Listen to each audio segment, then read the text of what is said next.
They say home is where love always lives, but I learned that sometimes home can turn cold the moment people show their true selves. I'm Margaret, born in 1960 in Melbourne, Australia. Back in 2022, when I sold my home to help my son and his wife, I thought I was doing the right thing. I felt proud, but then something happened that broke me in ways I never expected. Today, at 64, I'm finally sharing this because silence only feeds pain. If you're listening, drop your city below and don't forget to like and subscribe. When my husband passed away 8 years ago, the house we built together became too big and too empty for just me. I clung to it for a while, dusting rooms no one used, watering the garden he had loved, and pretending the silence wasn't swallowing me whole. Then my son, Daniel, came to me with Sophie, his wife, who was heavily pregnant with their first child. They looked tired, weighed down by bills and the rising cost of living. "Mom," Daniel said one evening, his voice soft, "we're struggling to buy a proper house before the baby arrives. The banks want a bigger down payment. We don't know what to do." I looked at Sophie then.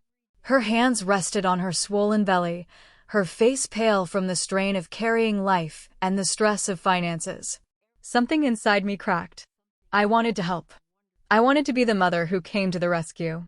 So, after long nights of thinking and clutching photo albums of my husband, I made a decision.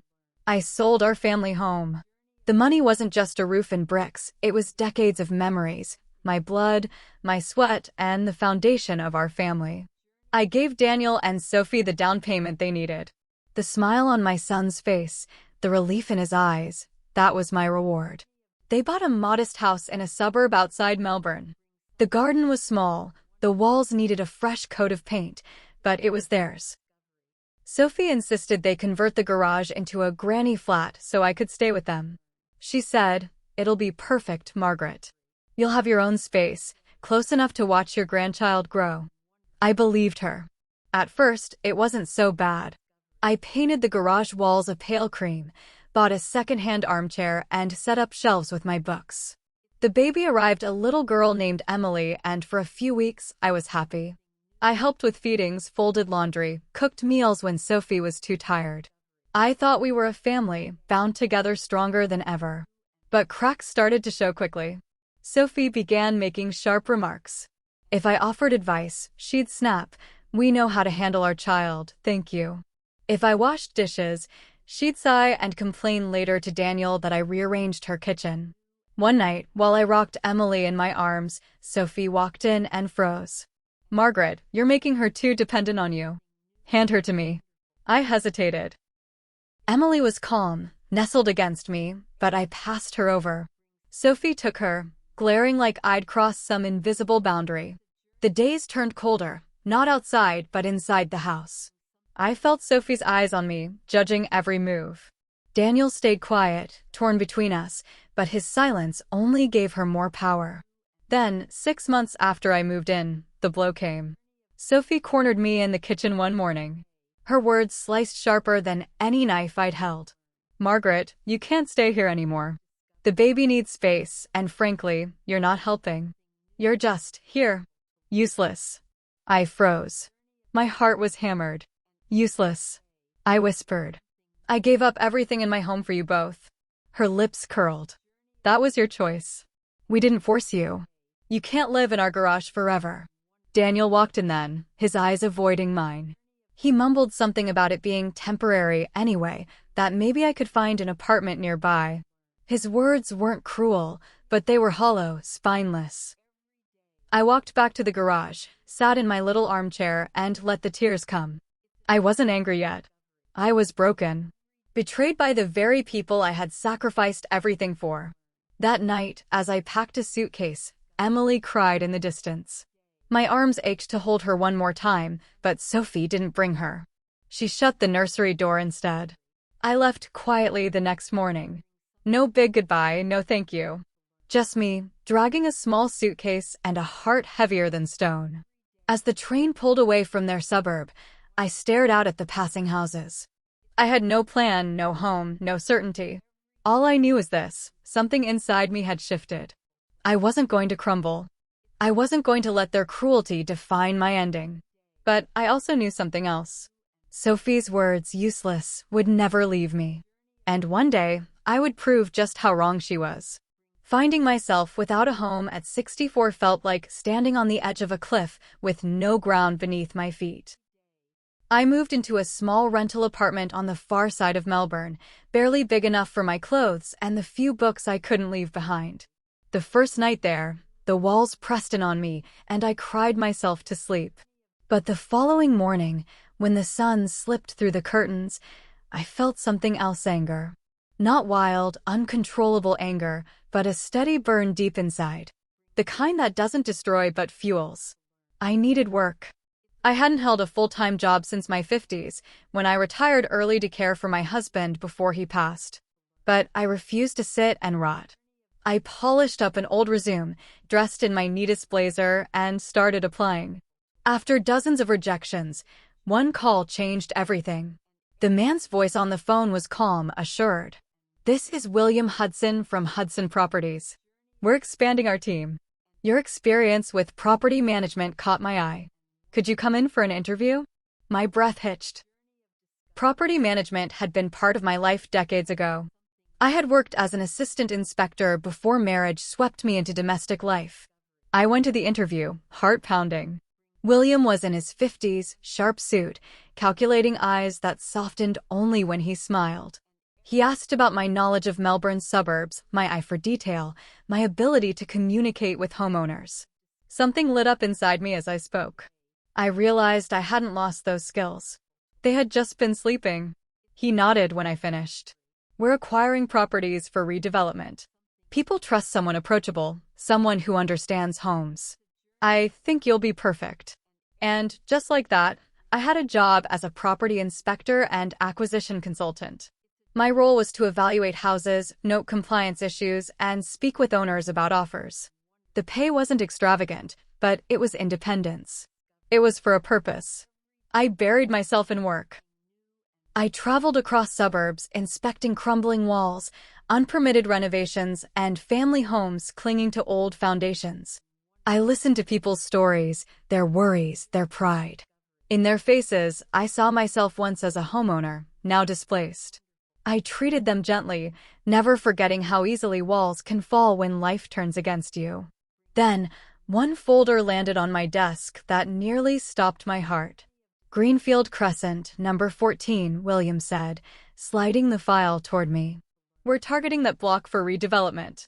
The area is rising in value, but there are some code concerns. Look into it." I knew the address. Daniel and Sophie's house. For a moment, I couldn't breathe. My son's home, the place I had funded, the place I had been kicked out of, was now a target for Hudson Properties. My hands trembled as I opened the folder.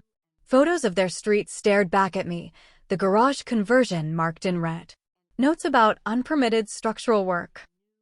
I remembered every nail, every paint stroke in that garage, because I had been the one to hang the curtains and lay the rug. Sophie had insisted on the conversion, rushing it through without proper permits. I had even suggested once that they file paperwork with the council. She had laughed. "Oh, Margaret, stop worrying. No one checks these things." Now, it was coming back. I sat across from William, hiding my turmoil. "I know that house," I said carefully. "They converted the garage into a granny flat. No council approval." His eyes gleamed. "That makes it easier. Code violations lower resistance. Owners can be persuaded when they realize how costly compliance will be." I nodded slowly, but inside, I was torn. Was this fate? Or was it revenge wrapped in opportunity? The next week, I stood outside Daniel and Sophie's home again, clipboard in hand, dressed in Hudson's crisp uniform. Sophie opened the door, her face paling as she recognized me. "What are you doing here?" she hissed. I held her gaze, my voice steady. "I'm here on behalf of Hudson Properties. We're evaluating homes in this area for redevelopment. Your property has some compliance issues." Daniel appeared behind her, confusion flooding his face. "Mum, are you serious?" "Yes," I said simply. "This is my job now." The silence that followed was thick. Sophie's eyes darted with unease, Daniel's jaw tightened. I could almost hear their hearts racing as I explained the council codes, the fines they risked, the offer Hudson would make to buy them out. That night, they called me. Daniel's voice cracked with desperation. "Mom, we didn't know. We can't afford fines. What do we do?" Part of me longed to soften, to shield him as I always had. But Sophie's voice cut in, sharp as ever. "This is your doing, Margaret. You're trying to ruin us." I clenched the phone. "No, Sophie. This is the consequence of choices. I warned you once about permits. You laughed at me. Now, it's real." She hung up without another word. In the weeks that followed, the tension grew. Hudson pushed hard for acquisition, dangling a figure that seemed both tempting and threatening. Daniel and Sophie scrambled, their finances stretched to breaking. I heard through whispers that they were behind on mortgage payments. Then Sophie's parents stepped in. They had always treated me with polite distance, siding with their daughter no matter what. But when they learned the truth that Sophie had pushed me out after I sold my house for them, they confronted her. I wasn't there, but I heard later that her father shouted, "You kicked her out after everything she did? Do you know what shame you've brought on this family?" For the first time, Sophie was forced to face her cruelty. Her parents even filed a complaint with the city against Hudson Properties, trying to block the redevelopment. Investigators questioned me, asking if I had acted unfairly. I told them calmly I did my job. I identified code violations. Nothing more. The investigation was eventually dropped. Hudson was too powerful, the violations too clear. Meanwhile, Daniel and Sophie crumbled. Their fights grew louder, their fear more obvious. And I watched, not gloating, not laughing, but steady. This was not spite. This was balanced. I had once been useless in Sophie's eyes. Now, I was the reason their entire house of cards trembled. The day Daniel came to see me, he looked like a man carrying the weight of 10 lifetimes. His shirt was wrinkled, his eyes hollow, and the boyish charm he once carried had been replaced with shame. He stood at the doorway of my small apartment, fumbling with his hands. "Mom," he whispered, "can we talk?" I stepped aside, motioning him in. He sat down, staring at the floor as though it might offer him answers. I poured him tea, and the steam rose between us like a fragile truce. "I don't know where to start," he said finally. "Everything's falling apart. The mortgage, the redevelopment, Sophie's parents barely speaking to her, and you. I don't even know how to face you after what we did." His words dug into me, but I kept my face calm. For months, I had played this role, the silent consultant, the quiet observer, but inside, I had wrestled with heartbreak and fury. Seeing my son broken was not what I wanted. I wanted respect. I wanted acknowledgement of my worth.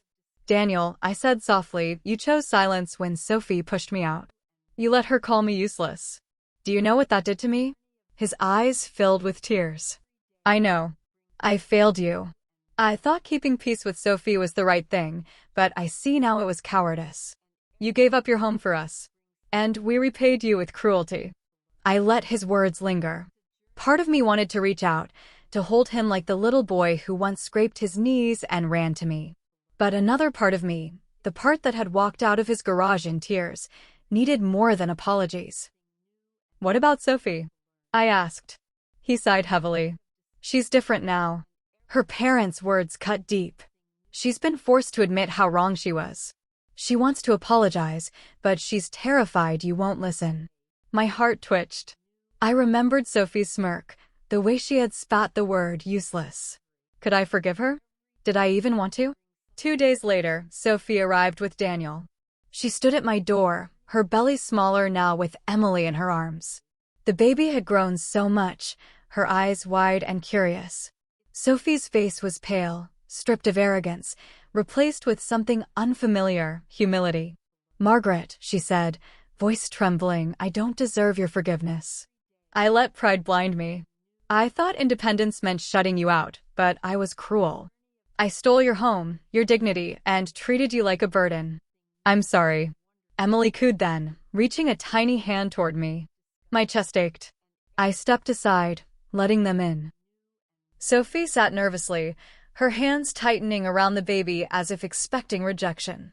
I took a deep breath. Sophie, I can't forget what you did, I said. But I can choose to forgive. Not because you earned it, but because I refuse to carry bitterness any longer. Her eyes welled with tears. She nodded, unable to speak. The months that followed brought change. Hudson Properties finalized their redevelopment plans, and Daniel and Sophie, after long deliberation, agreed to sell. They made a decent profit, enough to clear debts and buy a smaller, more affordable house further out of town. It wasn't the dream home they once envisioned, but it was a fresh start. For me, life took on a new rhythm. I continued working with Hudson, my role respected and valued. I found joy in my independence, waking up in my apartment, making decisions without whispers behind my back, walking into meetings with confidence that I had earned. Sometimes, I visited Daniel and Sophie in their new place. Sophie would hand me Emily with a soft smile, her tone gentler, her eyes less sharp. Daniel, too, treated me differently, not with obligation, but with genuine respect. It wasn't perfect. Trust once broken doesn't heal overnight.